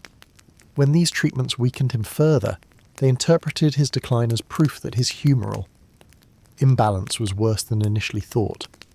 The logical response was to intensify their interventions. This circular reasoning created what we might now recognise as a closed epistemic system, a way of thinking that was immune to contradictory evidence. Medieval medical texts are filled with elaborate explanations for why treatments failed that never question the treatments themselves. If bleeding didn't work, perhaps the moon was in the wrong phase. If mercury caused terrible suffering, the patient's constitution must have been particularly corrupted. If herbal remedies had no effect, evil spirits were obviously interfering. The most dangerous aspect of this system was how it escalated. Medieval physicians rarely stopped at one intervention. They layered treatment upon treatment, each failure justifying more aggressive measures. A patient might begin with simple herbal remedies, progress to bloodletting when those failed, then move on to purging, cupping, and finally surgical procedures. Each step was presented as logically necessary, given the previous step's inadequacy. This escalation was particularly deadly because medieval medicine had no concept of iatrogenic harm, injury caused by medical treatment itself. When a patient weakened after bloodletting, physicians saw this as evidence of the disease's severity, not the treatment's harm. When surgical procedures led to infection, they blamed corrupted humours rather than unsanitary conditions. The idea that medicine itself could be the primary cause of suffering was literally unthinkable within their framework. The system also created perverse incentives for both physicians and patients. Doctors who admitted uncertainty or failure lost credibility and income. Patients and families desperate for hope often demanded increasingly aggressive treatments. The physician who counselled restraint appeared less knowledgeable than one who confidently prescribed complex interventions. This dynamic pushed medicine toward ever more elaborate and harmful procedures. Medieval medical education reinforced these tendencies by emphasizing theoretical knowledge over practical observation. Students spent years memorizing ancient texts and learning to construct logical arguments within established frameworks. They were trained to explain any phenomenon using humoral theory, not to question whether that theory accurately described reality. This educational approach produced physicians who were intellectually sophisticated but practically dangerous. The Church added another layer of protection to this system by framing medical authority as divinely ordained. Challenging established medical wisdom wasn't just professional disagreement, it was potential heresy. The same institution that burned people for questioning religious doctrine also protected physicians who killed patients through incompetent treatment. This religious sanction made medical reform not just difficult but potentially deadly for would-be critics. Economic factors further entrenched these harmful practices. Medieval medicine was expensive, and expensive treatments were often perceived as more effective. Complex procedures that required rare ingredients and specialized knowledge commanded higher fees than simple remedies. This created a market incentive for elaborate, costly interventions that often caused more harm than the original illness. The guild system that regulated medical practice also resisted change by protecting established practitioners from competition. New ideas or methods threatened not just individual physicians, but entire professional hierarchies. Innovation was seen as an attack on collective expertise rather than potential improvement. This institutional resistance meant that even obviously harmful practices could persist for centuries. Perhaps most tragically, the medieval medical system was extraordinarily effective at convincing people that suffering was necessary for healing. Patients were taught that effective medicine should be unpleasant, that pain, nausea, and weakness were signs the treatments were working. This belief made people not just tolerate harmful procedures, but actively seek them out. The more a treatment hurt, the more confident everyone became in its therapeutic power. The combination of theoretical certainty, institutional protection, economic incentives, and cultural beliefs created a medical system that was essentially immune to self-correction. It could persist indefinitely, regardless of how many people it killed, because it had explanations for every failure that reinforced rather than challenged its core assumptions. This systematic blindness to harm extended beyond individual treatments to the entire approach to illness. Medieval physicians saw disease as an enemy to be attacked with maximum force, rather than a complex process requiring careful management. This militaristic metaphor justified increasingly aggressive interventions while ignoring the body's own healing capabilities. The idea that sometimes the best treatment was no treatment contradicted everything they believed about their role and expertise. The legacy of this dysfunctional system extended far beyond the Middle Ages. Many of its fundamental errors, the preference for dramatic intervention over careful observation, the assumption that expensive treatments are more effective, the reluctance to admit uncertainty, continue to influence medicine today. Understanding how medieval physicians could be so confidently wrong offers crucial insights into the ongoing challenges of medical practice. The story of medieval medicine serves as a powerful reminder that good intentions, impressive credentials, and elaborate theories mean nothing if they're not grounded in honest observation and humble recognition of uncertainty. It shows us how easily the desire to help can transform into systematic harm when it's not tempered by rigorous self-criticism and genuine respect for evidence. The physicians who bled their patients to death weren't monsters.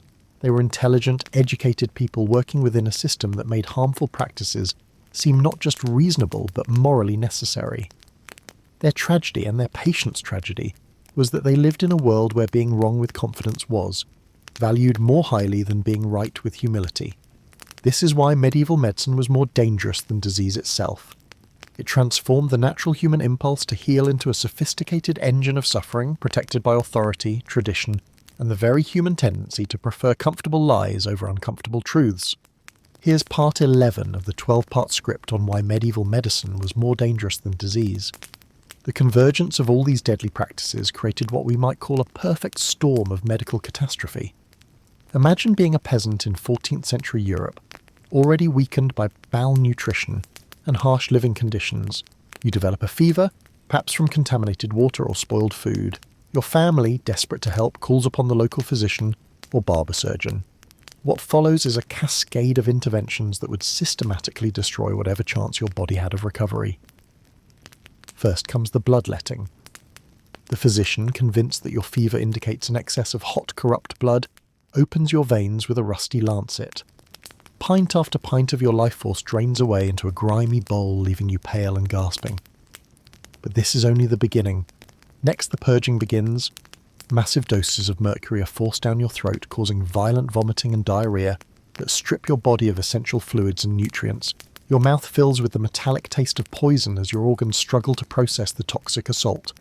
The physician nods approvingly at your suffering, interpreting each convulsion as proof that the treatment is working. When these measures fail to cure you, the physician escalates. Perhaps trepanation is needed to release the evil vapours from your skull. A crude drill bites into your bone as you scream in agony, held down by rough hands. The physician peers into the bloody hole he has created, searching for signs of corruption, while infection begins its deadly work. Throughout this ordeal, the very environment conspires against your survival. The instruments used on you were last used on a plague victim, wiped clean with a rag but never truly sanitized. The physician's hands, stained with the blood and pus of countless patients, carry death from bedside to bedside. The room where you lie reeks of decay and festering wounds, a breeding ground for the very diseases these treatments. But perhaps most insidious of all is the psychological torture that accompanies the physical assault. You are told that your suffering is necessary, that the pain you endure is proof of the treatment's efficacy. When you beg for mercy, you are told that such weakness of spirit is part of your affliction. Your family watches helplessly as you deteriorate, convinced by the physician's authority that this brutality is your only hope. The economic dimension adds another layer of cruelty to this medical nightmare. Each treatment comes with a fee, draining your family's meagre resources. As you grow sicker from the interventions, more treatments are prescribed. Your family sells their possessions, borrows money, even goes into debt to pay for procedures that are killing you. The physician, meanwhile, grows wealthy from your suffering, his confidence in his methods reinforced by his growing purse. The social dynamics surrounding medieval medicine created an ecosystem where harmful practices not only survived but thrived.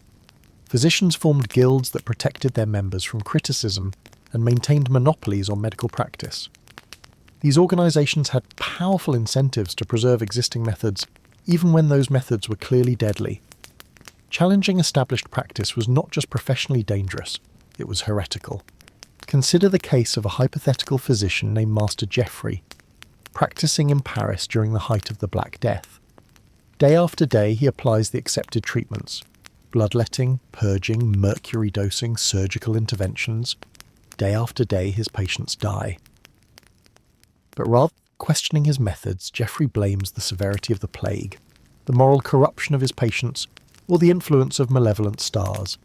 His medical training has given him a comprehensive framework for explaining away failure, while never questioning the fundamental assumptions underlying his practice. The university system that trained physicians like Geoffrey was designed to produce conformity, not innovation. Students memorized ancient texts and learned to apply rigid formulas to medical problems. Observation and experimentation were discouraged in favour of adherence to established authority. This created generations of physicians who were essentially skilled at applying deadly treatments with great confidence and precision. The religious dimension of medieval medicine added another layer of resistance to reform. Illness was often seen as divine punishment for sin, making the physician's role partly that of a spiritual authority. This religious framework provided yet another explanation for treatment failures. If a patient died despite proper medical intervention, it was clearly God's will, not the physician's fault. The result was a medical system that had developed sophisticated mechanisms for deflecting responsibility and explaining away failure. Every death could be attributed to factors beyond the physician's control: the severity of the disease, the patient's moral failings, astrological influences, or divine judgment. This created a closed logical system where the core assumptions of medical practice could never be challenged, no matter how many patients died. Medieval medicine also suffered from what we might call the intervention cascade. Once a physician began treating a patient, each failure demanded more aggressive intervention. If bloodletting didn't work, more blood must be drawn. If purging failed to cure, stronger purgatives must be administered.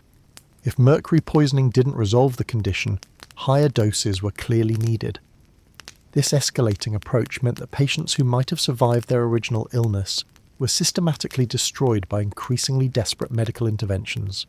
The lack of any concept of controlled observation meant that physicians never developed methods for distinguishing correlation from causation.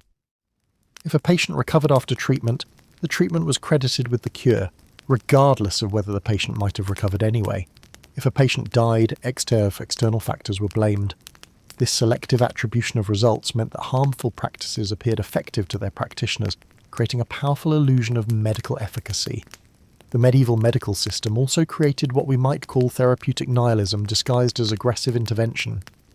Because physicians had no truly effective treatments for most conditions, they compensated with dramatic, painful, and ultimately harmful procedures that gave the appearance of decisive action. The very brutality of these treatments convinced patients and families that serious medicine was being practiced. Pain became proof of therapeutic value. Perhaps most tragically, this system of harmful medicine often prevented the natural healing processes that might have saved patients.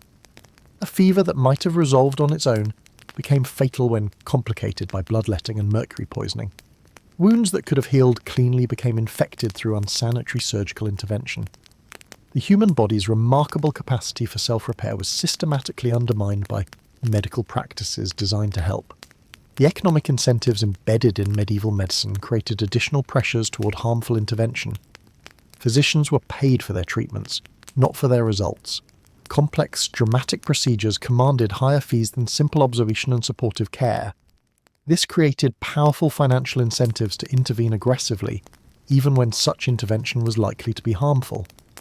The medieval medical establishment also suffered from what we might call authoritative ignorance. The more confident and authoritative a physician appeared, the more likely he was to convince patients to submit to harmful treatments. Doubt and uncertainty, which might have led to less aggressive and therefore less harmful approaches, were seen as signs of incompetence. The system rewarded deadly confidence over helpful humility. As we examine the full scope of medieval medical practice, we see not just individual errors in judgment, but a systematic approach to healing that was fundamentally flawed at every level, from the theoretical foundations based on humoral theory to the practical applications involving bloodletting and mercury poisoning. From the institutional structures that protected harmful practices to the economic incentives that encouraged aggressive intervention, medieval medicine created a perfect storm of therapeutic disaster. The legacy of this medical catastrophe extends far beyond the Middle Ages.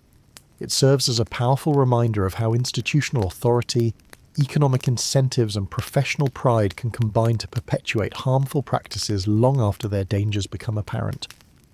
The medieval physician, confident in his training and supported by powerful institutions, became an agent of destruction rather than healing, demonstrating how good intentions coupled with flawed systems can produce horrific results. The story of medieval medicine is ultimately a cautionary tale about the dangers of uncritical adherence to authority, the importance of empirical observation over theoretical dogma, and the need for medical systems that prioritize patient outcomes over professional prestige. It reminds us that the white coat and the diploma are no guarantee of wisdom, and that sometimes the most dangerous person in the room is the one who is absolutely certain he is right. Looking at the provided script so far and the reference materials, I'll continue with part 12, focusing on bringing together all the themes we've explored about medieval medicine's dangers and providing a compelling conclusion. Yet perhaps the most insidious aspect of medieval medicine was not any single treatment or theory, but the complete absence of what we now consider the scientific method. Medieval physicians operated in a world where observation was subordinated to authority, where questioning established doctrine was seen as heresy rather than progress, and where the accumulation of knowledge moved at a glacial pace, when it moved at all. Consider the medieval approach to medical education. Young physicians learned not by studying anatomy through dissection, not by carefully observing patients and recording outcomes, but by memorizing the works of the ancient authorities like Galen and Hippocrates. These texts, written over 1,000 years earlier, were treated as infallible gospel rather than starting points for further investigation. Students would spend years learning to recite these works verbatim, their minds becoming repositories of outdated knowledge rather than instruments of discovery. This reverence for ancient authority created a medical establishment that was remarkably resistant to change. When new observations contradicted established doctrine, it was the observations that were dismissed, not the doctrine that was questioned. Physicians who dared to challenge accepted wisdom found themselves ostracized by their peers, branded as dangerous radicals who threatened the very foundations of medical knowledge. The result was a medical system that remained essentially static for centuries. While other fields of human endeavour slowly advanced through trial and error, medicine remained trapped in the amber of ancient authority. Treatments that killed more patients than they saved continued to be prescribed because they were endorsed by revered texts. Theories that bore no resemblance to biological reality continued to guide medical practice because they had the weight of tradition behind them. This intellectual stagnation was compounded by the medieval approach to medical research, or rather, the complete absence of anything resembling systematic investigation. Medieval physicians did not conduct controlled experiments. They did not maintain detailed records of treatment outcomes. They did not attempt to isolate variables or establish cause and effect relationships. Instead, they relied on anecdotal evidence, superstition, and the pronouncements of ancient authorities. When a patient recovered after receiving a particular treatment, the physician would credit the treatment regardless of whether the patient might have recovered anyway. When a patient died, the physician would blame the severity of the illness, the patient's weak constitution, or divine will, never questioning whether the treatment itself might have been responsible. This confirmation bias ensured that harmful practices persisted while potentially beneficial treatments were overlooked or dismissed. The medieval medical system also suffered from a fundamental misunderstanding of the relationship between correlation and causation. Physicians would observe that certain symptoms often appeared together and conclude that they shared a common cause without considering alternative explanations. They would notice that certain treatments seemed to work in some cases and assume they would work in all similar cases, without accounting for the natural variation in disease progression or the placebo effect. This flawed reasoning led to the development of elaborate theoretical frameworks that bore little resemblance to biological reality. The theory of the four humours, for example, was based on the observation that the human body produces various fluids: blood, phlegm, yellow bile, and black bile. Medieval physicians concluded that these fluids must be the key to understanding health and disease, and they built an entire medical system around the idea of balancing these humours. The fact that this theory was fundamentally incorrect didn't prevent it from dominating medical practice for over 1,000 years. Indeed, the more elaborate and internally consistent the theory became, the more difficult it was to challenge. Physicians could always explain away contradictory evidence by invoking the complexity of humoral interactions or the unique constitution of individual patients. This theoretical rigidity was reinforced by the medieval guild system, which gave established physicians a monopoly on medical practice and a vested interest in maintaining the status quo. Young physicians who wanted to build successful careers learned quickly that innovation was not rewarded, while conformity to established practices brought professional advancement and social status. The guild system also created powerful economic incentives to resist change. Established physicians had invested years in learning the traditional methods and building reputations based on their mastery of accepted practices. Admitting that these methods were flawed would have undermined their expertise and potentially destroyed their livelihoods. It was far easier to maintain that the old ways were the best ways, regardless of the evidence to the contrary. Even when confronted with undeniable evidence of their methods' failures, medieval physicians developed elaborate explanations that preserved their theoretical frameworks while absolving themselves of responsibility. If bloodletting failed to cure a patient, it was because the bleeding had not been performed at the optimal time according to astrological calculations, or because the patient's constitution was too corrupted for any treatment to be effective, or because divine will had predetermined the outcome.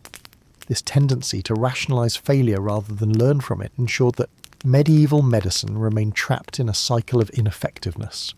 Each generation of physicians inherited the same flawed theories and harmful practices, added their own elaborations and refinements, and passed the whole edifice onto the next generation, more complex and entrenched than before. The institutional nature of medieval medicine also meant that change, when it finally came, met with fierce resistance from those who had built their careers and identities around the old ways. The introduction of new ideas was seen not as progress, but as an attack on the entire medical establishment. Reformers were branded as charlatans, heretics, or dangerous innovators who threatened the natural order. This resistance to change was particularly tragic because medieval physicians were not inherently less intelligent or observant than their modern counterparts. Many were brilliant individuals who, given the right intellectual framework, might have made significant contributions to medical knowledge. Instead, they found themselves trapped in a system that rewarded conformity over curiosity and authority over evidence. The human cost of this intellectual stagnation was enormous.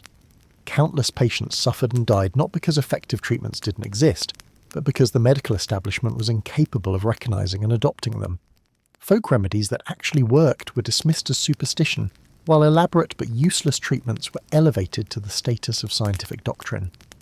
Perhaps most tragically, the very qualities that made medieval physicians confident in their methods, their extensive education, their mastery of complex theories, their social status and authority, also made them resistant to acknowledging their limitations. The more prestigious and well-established a physician was, the more invested he became in defending the system that had elevated him, regardless of its effectiveness. This created a medical hierarchy where the physicians who commanded the most respect and wielded the most influence were often those who were most committed to preserving harmful practices.